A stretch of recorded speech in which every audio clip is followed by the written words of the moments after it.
Why does our government keep shutting itself down? And why does each side keep blaming the other? Let's look at what's really going on. Government shutdowns happen when Congress can't agree on a new budget or even a short-term deal to keep funding at current levels. In a shutdown, non-essential federal workers are furloughed and go home until it's over, and the essential ones work without pay until it's over and they can get back pay. The furloughed workers have also gotten back pay after past shutdowns, though that wasn't guaranteed by law until 2019. In the past 30 years, major shutdowns lasting over a week have had a variety of causes. In 1996, it was due to disagreement between the Republican Congress and President Clinton, a Democrat. In 2013, it was because of the Republican House not agreeing with the Democratic Senate. The 2018-2019 shutdown was over funding for a border wall, which the Democratic minority didn't want.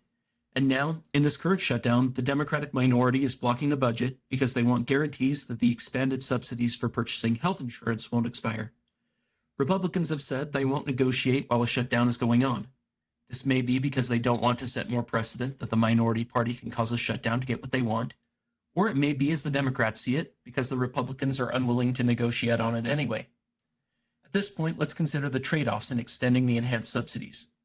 These subsidies started in 2021 to increase the portion of health insurance costs that would be covered by the government. Estimates and studies I've seen show that in most cases, premiums will double for those getting health insurance through the marketplace. Even those not getting insurance through the marketplace could see the rates increase because as marketplace premiums rise, some people, especially healthier ones, may drop coverage, and that will shrink the risk pool for insurers. On the other hand, by not keeping the enhanced subsidies, estimates are that the government would save over $300 billion over 10 years. To fully comprehend the debate, you need to know about our national debt. Our national debt is composed of all the money we owe to people who have bought U.S. Treasury bonds to fund the debt, aka deficit, that we go into each year as we spend more than we make. We actually don't owe most of this money to China. Most is owed to people, businesses, and government organizations in the U.S. Right now, our debt is over $38 trillion. But honestly, that number itself doesn't matter, nor does the debt to GDP ratio. What really matters is our debt burden, or the amount of interest we pay on the debt as a percentage of GDP. This has only recently become an issue again. It was a concern in the late 80s and early 90s when it got to just over 3%, but now it has hit and surpassed that point. At this time, almost 20% of the money the government gets through taxes has to be spent just on interest for our past overspending.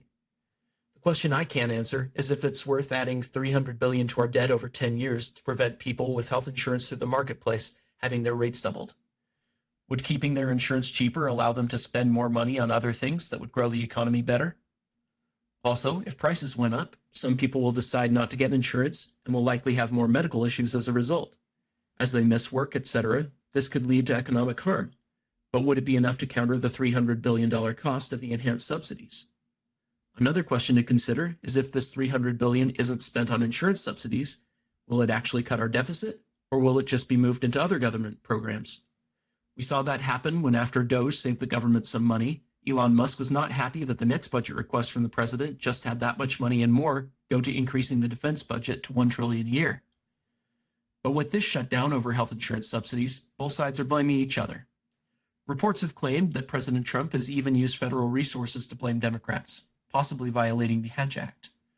One thing I think was funny, and also unfortunate, was how the out-of-office messages set by people at the Department of Education were changed without their consent to messages which blame Democrats for the shutdown. I'm of the opinion that in most cases, the minority party in Congress, which is now the Democrats, is the one at fault if there's a shutdown. It is Congress's job to pass a budget, and requiring 60 votes to prevent a filibuster in the Senate is problematic. I would hope the Democrats would just agree to pass a continuing resolution to fund the government for a time. The one the Republicans want isn't for very long.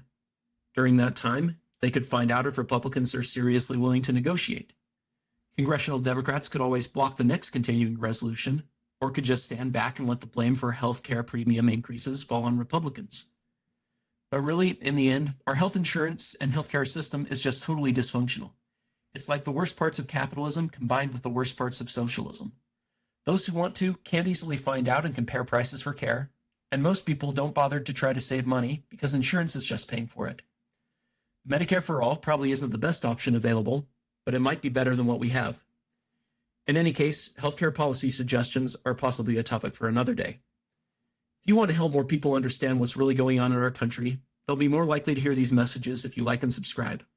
That's how we can start building bridges. If I missed something or you think another perspective deserves to be heard, drop a comment. Thanks for watching. I'm Bridge Builder M. Hey, before you go, a quick personal appeal. If this shutdown continues past November 1st, funding for SNAP benefits will run out, and millions of Americans will have trouble feeding their families. So please consider donating to your local food pantry. Thanks.